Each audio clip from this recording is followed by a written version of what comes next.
Hi guys, this is Shay from Fool on a Journey. This is my hashtag 22 faves video, which I'm super excited to get finished, so now I can go watch everybody else's. I tried really hard not to watch anybody's because I didn't want anybody to change my opinion on things. I really picked what I think the card completely means. Like, I didn't just go for beautiful art. I wanted it to be what it means, which I sort of mentioned a lot in my hashtag 16 faves. So I am sort of using this as a walkthrough of what I feel like the majors mean. So that means this video, unfortunately, could get long. But I learned my lesson with the 16 faves video, so I should be able to stay on topic a little better this time. There were a couple, I think it's only two, where I could not get down to just one. I just couldn't do it because I did not have a card currently in my collection that just nailed it for me. And I'm currently supposed to not be buying decks. Still on a deck ban until November, and it's killing me. But anyways, so here we go. We'll just dive right in with the Fool's Journey. We start with the Fool. Okay. When you're talking about the Fool, I really get that sense of just feel whatever you're feeling right now. To me, the Fool is very present in the now. Right now, she's not worried about falling off the cliff.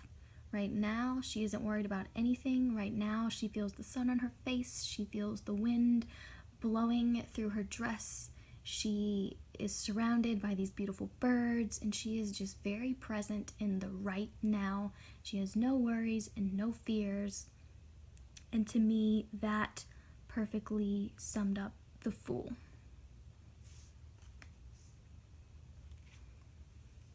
This is the Magician I chose.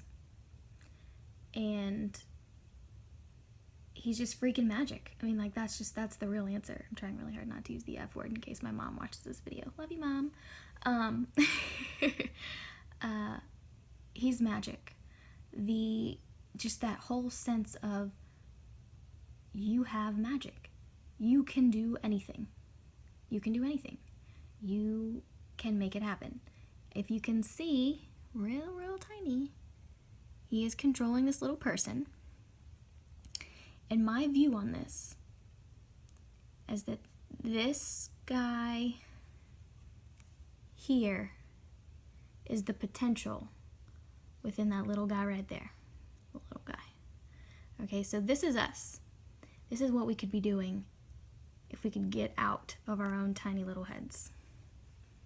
This is what we could be. This is our potential. We have the potential to make ourselves into anything we want to be. And I feel like that sort of really creates the perfect feeling that I want to get when I turn over a Magician card. Okay, I'm going to be really honest here. I have trouble with the High Priestess, finding one that really sits with me. Because she has a way of changing. Like, I'm sort of in a process right now with the High Priestess.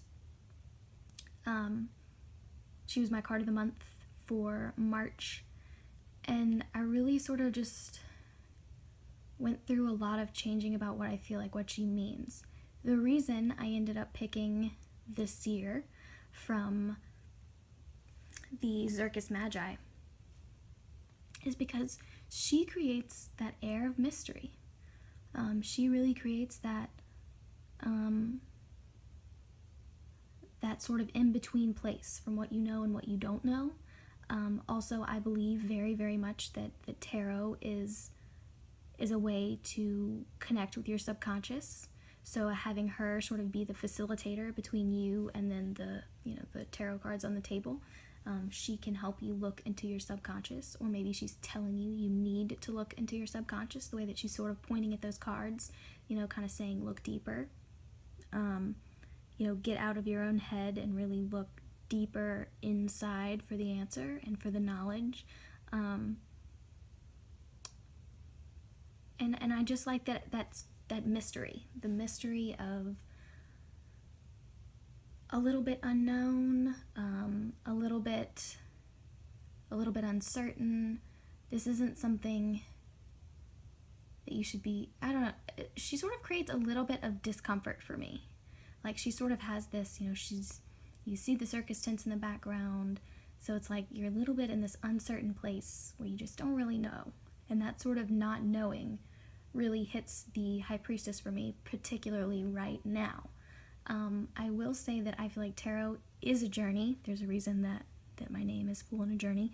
And that my views on her are subject to change. She's the one of the few, I think, that I'm really still sort of getting a solid handle on how I feel about her, but that's kind of where I'm at right now, and right now, she is perfect. The Empress. This is from the Tarot of the She. She just, to me, she seems like Gaia. Her dress is the earth. She's sort of floating in the universe. That kind of, to me, creates this idea that she is the earth, she is Gaia. She has the plant growing out of her hand. The sun is her womb, the sun that feeds the earth, which I think is super fitting. I just think that she perfectly embodies the life-giving fertility that I look for in an Empress card. This card to me feels like she can take anything and give life into it. So it's like she's got this flourishing earth down here, and then she's still creating, more and more. I just think that's beautiful. And I really do even like that she's floating in the universe. Like, normally I just want to see all green on an Empress, but the earth is floating in space. So I kind of like that she's sort of floating in space, and that sort of helps create the illusion that she is the earth. The Emperor. I had a tough time with this guy. Really just finding the card that I wanted for this one. I will say I almost picked the Emperor from the Guild Tarot, which I just got. I have an unboxing video. I ended up not using any of those cards because I really wanted to spend some more time in them before I kind of started talking about them. But that deck is amazing. When I think Emperor, it's not necessarily an authority figure in the sense of somebody's controlling you, but it's more of a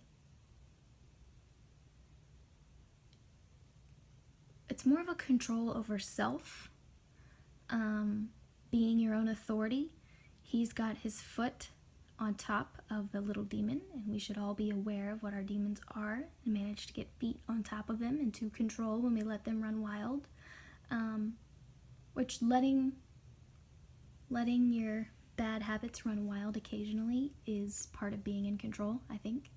And I just kind of think that he sort of grasps that because he's kind of goofy looking, which I know that's funny to say about an Emperor, but that's kind of why I picked him.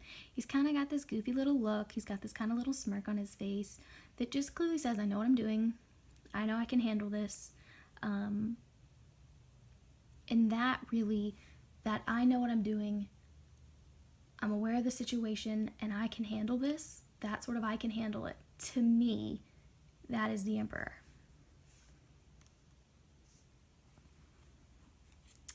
The Hierophant. I love this card so much, I can't stand it. There are so many keywords that I hate for the Hierophant. You get tradition, and you get like conformity, and all of these words that I can't help but associate with negative things. And that to me just made me hate the Hierophant. Like, I just didn't want to pull that card because I just didn't like any of those things.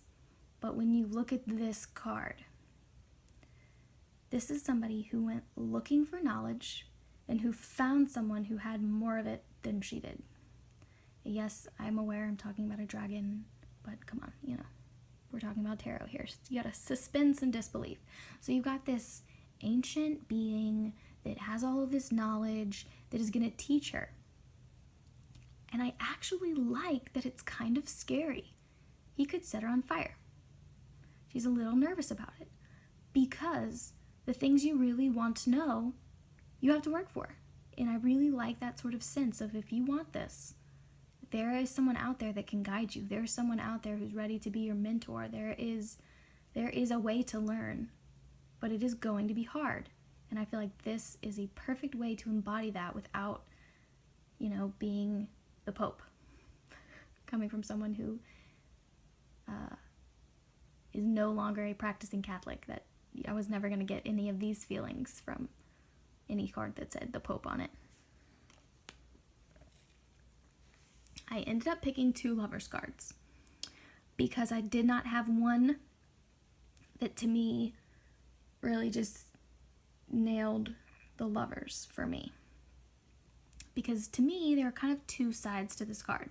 This one is sort of the first side, and that is really choosing between 2 women. I mean, that's literally when I'm looking at this. I've got 2 different pictures sitting up on this mantle, and I just can't decide which one, you know, which one do I really love, which one do I really want. It's making the choice between, and not necessarily 2 women, but making a conscious decision that if you want something, you are going to have to give up something else, which I kind of think love can be a sacrifice. That's kind of some of the, you know, some of the aspect of that card is really, you're going to give something up to get whatever it is that you want. So are you sure you want this? And this is somebody who's sitting there in that position of, what do I want? Am I sure? And that to me is one side of the Lovers card, that choice. The other side is when you're talking about the Lovers, you were talking about bringing 2 people, 2 very different, you know, polar opposites, together. You have in this picture, that is fire surrounded by water. There's water flowing over the fire there in the center, if you can see that right there. You have this fairy over here, has the moon on the female side. We have a little fairy in the tree here holding the sun on the male side, and they are reaching across for each other. They are reaching across barriers. They are finding what they're missing in themselves in someone else. That sort of 2 sides of the same coin, the 2 parts of the whole. This is very, you know, yin and yang, coming together to create that sort of sense of wholeness and completion.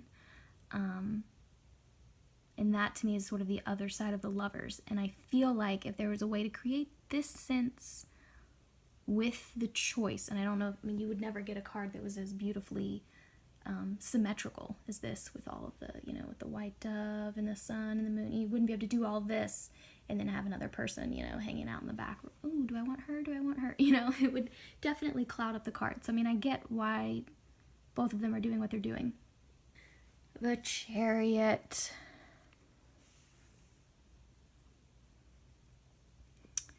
This card is badass. Like, it's coming right at you. Get out of the way. Like, do you just see that coming at you? I'm obsessed. Everything about this card's coming at you. It's drive, it is force, it is will, it is determination, it is I'm taking everything that I have, which is the, you know, the dark side of myself, the light side of myself. I'm bringing them all together, and I am focusing 100% of my energy on moving forward towards accomplishing my goal. And clearly this card is going to beat every other chariot to getting to the finish line. I mean, do you see that horse? That is freaking amazing. I had a tougher time than I thought I was going to with strength.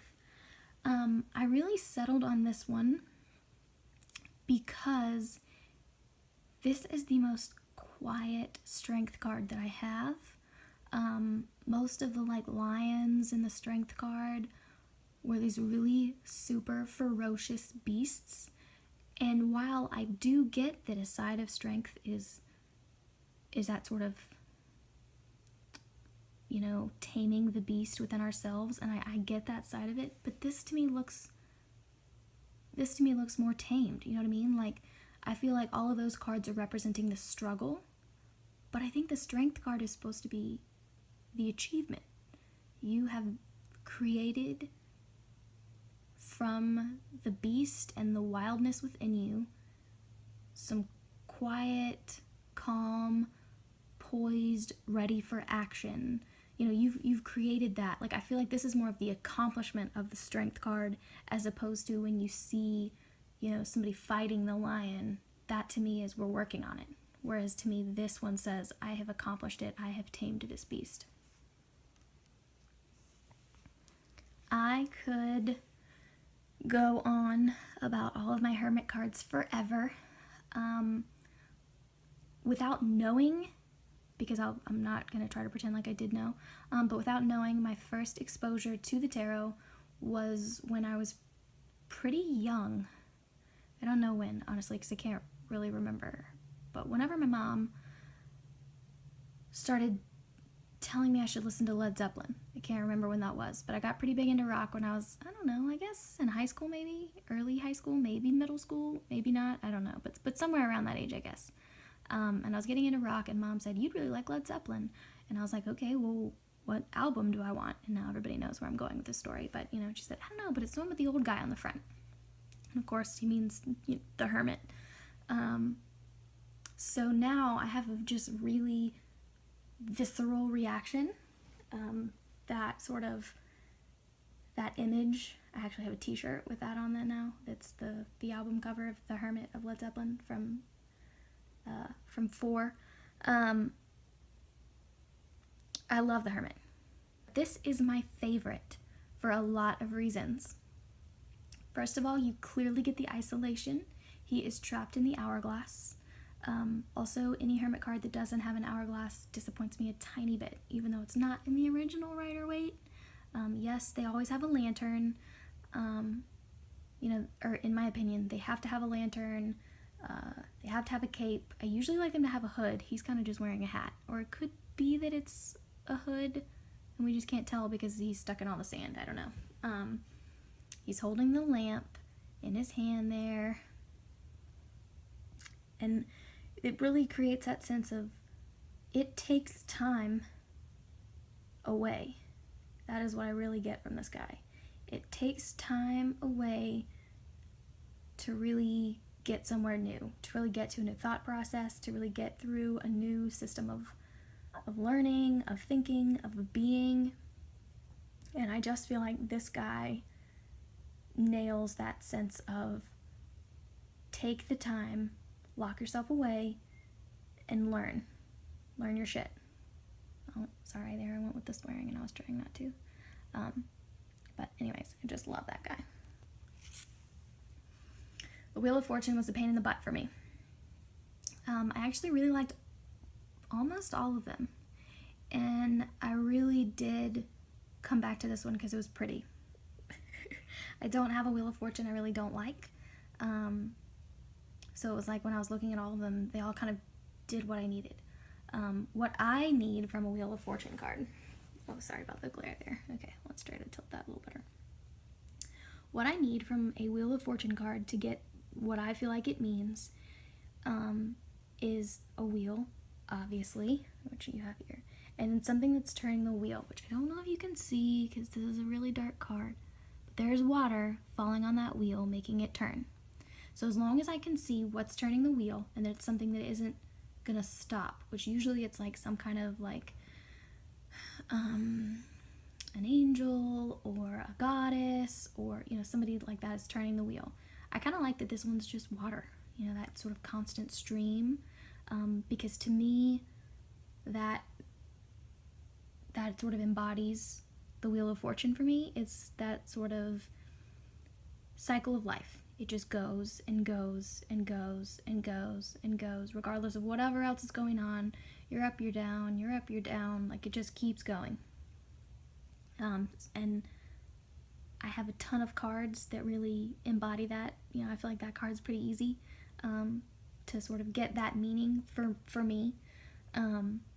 So I just picked a pretty one, and I love the Tyldwick Tarot, so I just thought that was really pretty. Also, it kind of reminds me of the Secret Garden, which really, that whole deck reminds me of the Secret Garden, which is probably why I love it so much. I could talk about this Justice card all freaking day. This is from the Azathoth, or Book of Azathoth. This is the perfect card of balance. You know, you're talking about justice and the balancing of the scales.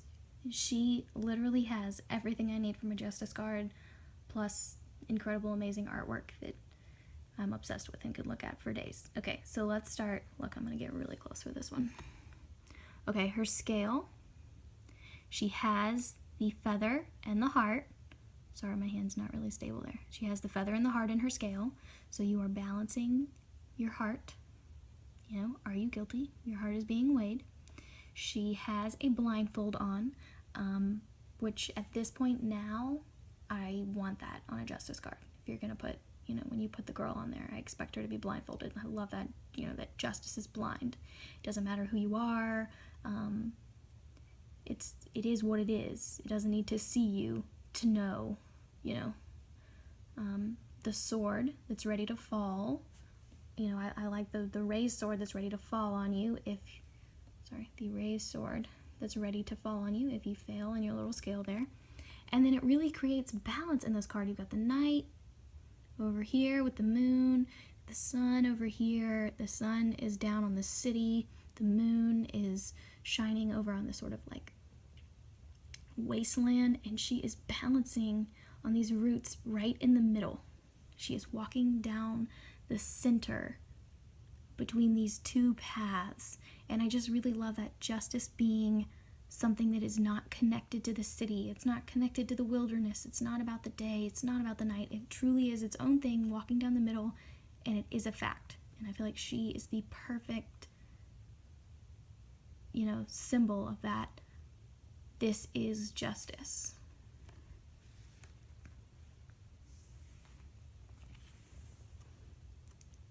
Okay, I'll be real honest. This is another one where I kind of just picked the coolest card instead of technically maybe a card that could have done it better, which now I can't even remember which one that was I like. I think it was from the Tarot of the Absurd. But when you're talking about the Hangman, for me personally, this is perspective. You have got to look at things in a new way. You got to look at your problems in a new way. You have to look at your life in a new way. You can't keep doing the same things over and over. You have got to have that major shift, that major change where you see things differently, where you see things in a new way. And I feel like this is the epitome of that emotion for this card.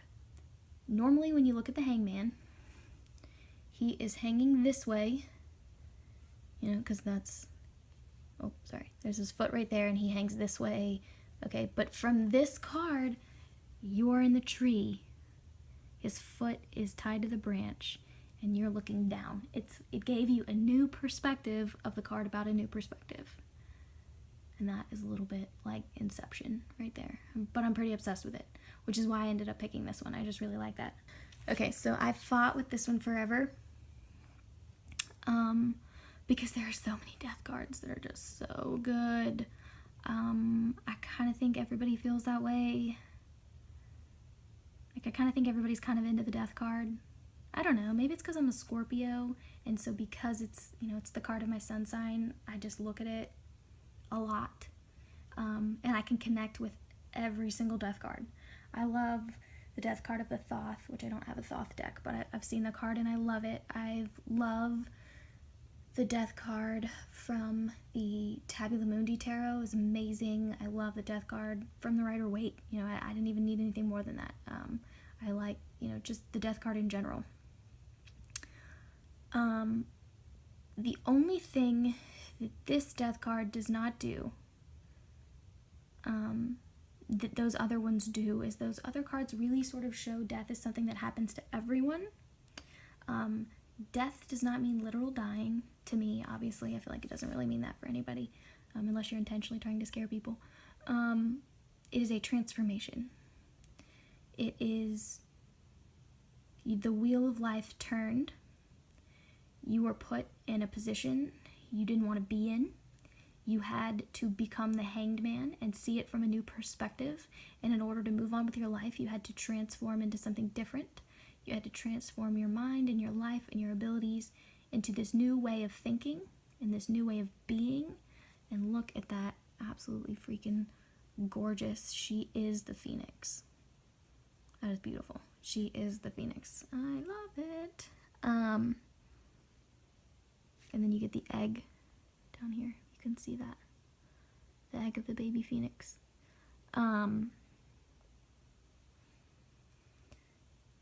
So this perfectly embodies that transformation. That is what I love about the death card. But it doesn't quite cover that sense of death happens to everybody.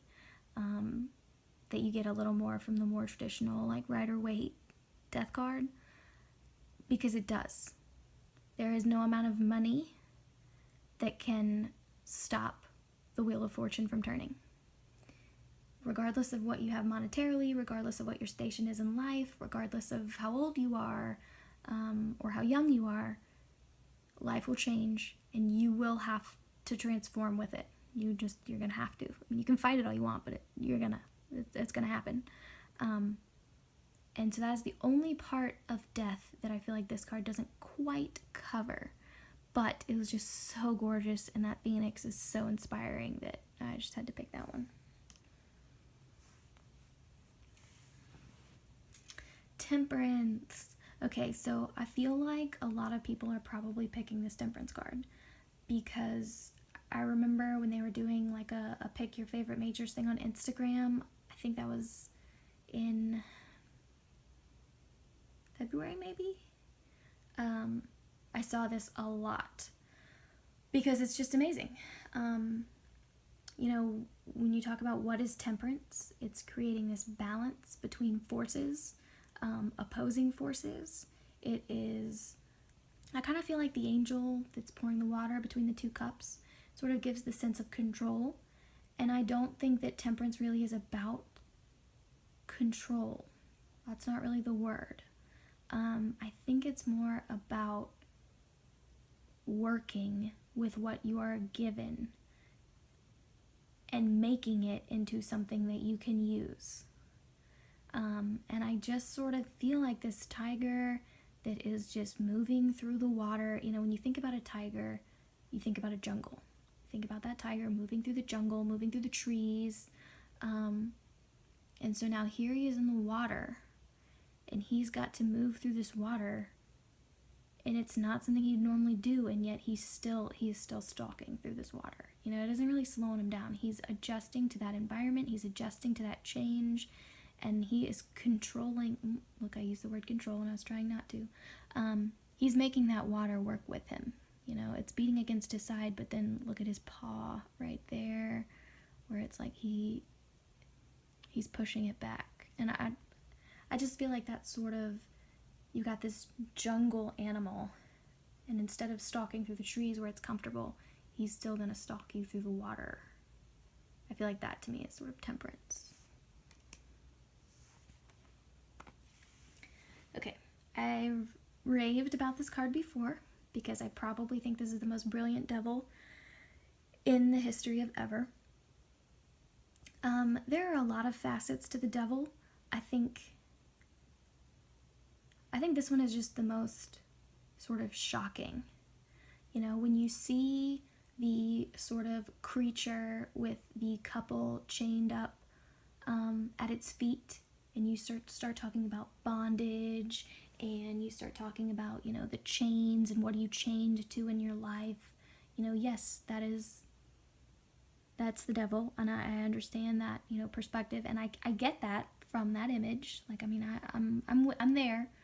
I'm also very much there with the the the Devil card from the Revelations Tarot, which is sort of that little greedy miser guy that's got this stack of gold coins. And making the devil more about, monetary possessions and your vices. But this card, the Mirror, it just gets me. Like, it just hits me so deep. Like, this is the epitome of the devil, is yourself. Looking at yourself and seeing your shadow, seeing what you've chained yourself to, seeing what things you cling to that you don't need. Just the Mirror, to me, sums up every part of that. You create your own hell. I can't remember where that quote's from, but just that idea that you create your own hell, the idea that you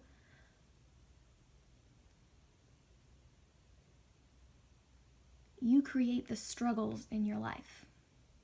And I'm not saying that there are not outside forces, but how you respond to those forces and what they do to your life, that's you.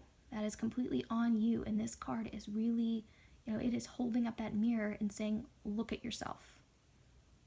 Look at yourself, look at what you're doing. Take some responsibility for the darkness in your life. What hell have you created for yourself, and what do you need to do to get out of it? And I love this card. I could probably go on about this one for forever. The Tower. There is a very specific reason that I picked this one. I feel like when you're talking about a Tower card, this is very standard. There's a tower. It's being struck by lightning. It's in every tarot deck that there is. There is a tower being struck by lightning. I believe there is one that's a collage deck that actually has like a high rise on fire. But it's still just a tower on fire. Whether or not there are people falling out of the windows, or whether or not you can see, what in the sky is creating the lightning, whether or not there even is any lightning. It's a tower and it's falling. And it's just so standard. What gets me about this particular tower is that the subject is up here. I really feel like when we're talking about those tower moments in our lives, we are not in control. It's something that happens to us. That's my sort of view of the towers. It's really something that happens to us. And then we sort of have to figure out where to go from there. And so to have the subject, the little girl and the teddy bear, sitting in the tree, watching it happen, really gives that point of view. There are going to be times in your life where you have to sit in the tree and watch the things that you love burn and decide what you can do about it, and they don't look devastated. She is talking to this little bear, and I imagine them planning, okay, well, here's what we're going to put there instead, since the whole tower thing didn't work out. But even as it's burning, it's burning, and I just already see them planning where they're going to take this next.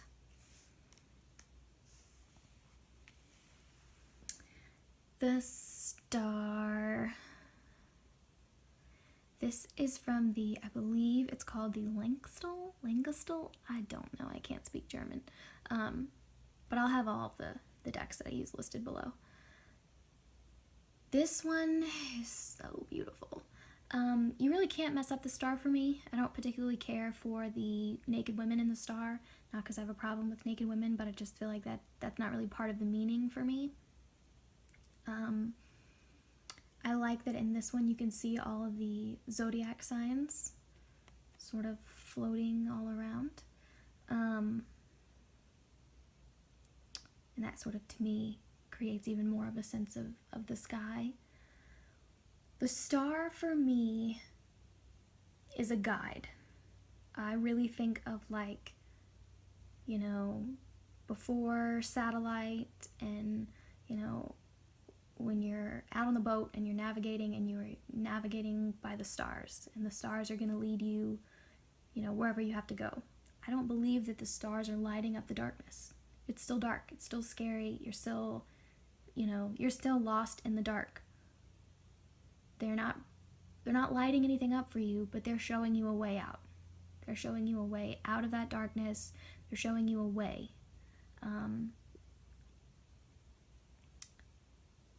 I sort of, in the cards that have the woman sort of by the pond or by the stream or whatever you want to call it, I get more of a whimsical feeling of a wish.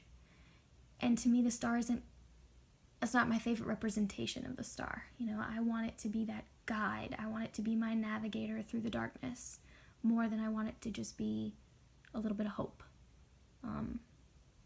You know, I want it to be something a little more firm than, you know, wish upon a star. It's more substantial than that. Speaking of the dark, then we have the moon. And to me, the moon it's that sort of mysterious, unknown darkness, all the things we cannot see. I don't know if you can see very well on my camera, but through the reflection in that lake, there's all of those people. Oh, sorry, I just hit the camera. Oh, look, I can't even reach it from there. Okay. So you've got all these people down here. She's looking in the reflection into a different world, which is just stinking cool. You see all these different moons and all the different phases. You got all this water. You got the little black cat in the tree. And it just really creates that whole sense of the unknown, the mysterious, the illusion that you get sort of from walking in the dark and in the shadows. Certain things look like something, but they're really not. And I just feel like this card really did a great, you know, with looking into that reflection. You know, she thinks she's looking into a pool of water and she's looking into a whole new world.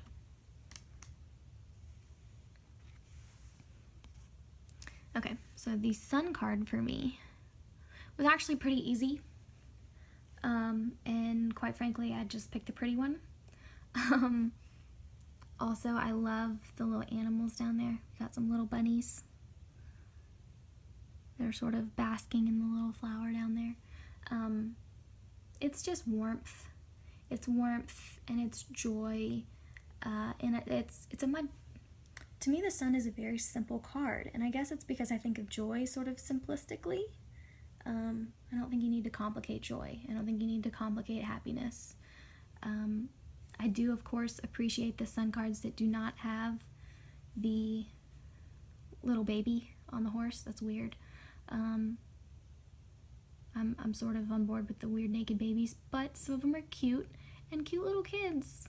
You know, I have a nephew now, and when he smiles at me, it's adorable, and I feel the joy, and I feel the happiness, so I get it. Like, I get the point of the baby, and that sort of real, just like, unadulterated glee. Like, I get the point of it. Just sometimes I think certain ways that those babies are depicted, it's a little weird. So this one was just my favorite. You know, it's this beautiful sunflower, and got the little animals down there, and they're just basking in the sun, and they've got plenty of food, and it's just a good feeling. And I just feel like this sun card was the way to go. Judgment. This is a hard one for me. If you are a fan of Kelly from The Truth and Story, if you've watched a bunch of her videos, she's kind of talked a lot about having trouble with that sort of sense of like the last judgment, and that kind of being like this Christian sort of doctrinization kind of thing, and the Rider-Waite one definitely looks like that. I absolutely get where she's coming from. And it actually took me a while to get away from that image. Even when I saw different cards like this one that were totally different, I would still sort of think of the angel with the trumpet. And it kind of took some time to really pull away and sees something else. Judgment is the call, you know, in my opinion, obviously, you know, everybody has their own opinions of things. This is the call. This is that sound, that feeling when you know this is what you're supposed to be doing. This is where you're supposed to be. This is what's supposed to happen. This door is open and you need to go. You need to go through that door. You need to walk through the door. You need to go. There's that feeling of, I have to do this. I have to move forward. I have to move on. I don't really know any other way to say that, but it's just that you have to. You have to move. You have to move forward. You have to move into something new. You have to heed the call, which to me, this visual says that so much more than the angel with the trumpet. You know, with the angel trumpeting, I imagine myself putting a pillow over my head and ignoring it, like hitting a snooze on the alarm clock. In this card, you do not have that option. That door is opening to a black hole and you're getting sucked in. It's time to go. And I just feel like this card did that better than any of my cards that had, you know, the trumpeting angel. And last but not least, the whole show. This is from the Zirkus Magi. The reason I picked this one is because he's beyond the earth. He has moved beyond. He has moved beyond the journey. He has moved beyond. He's just beyond. He has completed the cycle. He's graduated onto something else completely and entirely. Something unfathomable, something outside of the world that he was in before.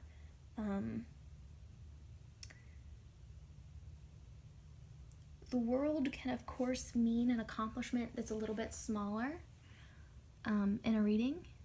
But, you know, when you're talking about meditating on the world, you are truly talking about trying to reach up and out and away from the here and now and into the highest possible reaches of yourself and of your mind, or of your spirit guide. And I feel like him sort of floating away in his little air balloon chariot away from the earth completely is him truly reaching up and out. And I don't know if you can really see it, but like he is in the stars, the constellations around him. You can kind of see him. So he's got all these constellations around him, and he is out among the stars. And I just feel like that is the whole show. You know, you're looking down at the whole show. You're away from it, and you are able to look back and down and know, sort of the knowledge of being able to look from that direction. You know, from above. And that was my 22 faves. And again, if you'd like a free reading, or if you would like to ask me about any of the decks that I used or about any of my 22 faves, email me anytime at foolinjajourney@gmail.com. Thanks for watching.